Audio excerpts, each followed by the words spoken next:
ही वापस हो और अल्लाह से बख्शिश मांगो। बेशक अल्लाह बख्शने वाला है, रहमत करने वाला है।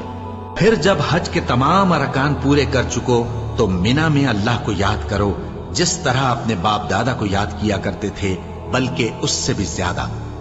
और बाज लोग ऐसे हैं जो अल्लाह से इल्तिजा करते हैं कि ऐ परवरदिगार, हमको जो देना है दुनिया ही में दे दे, और ऐसे लोगों का आखिरत में कुछ हिस्सा नहीं।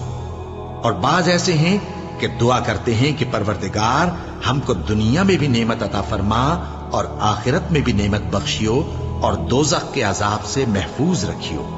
यही लोग हैं जिनके लिए उनके कामों का हिस्सा यानी अजरे नेक तैयार है, और अल्लाह जल्द हिसाब लेने वाला है। और क़याम मिना के दिनों में जो गिनती के दिन हैं, अल्लाह को याद करो। अगर कोई जल्दी करे और 2 ही दिन में चल दे तो उस पर भी कुछ गुनाह नहीं।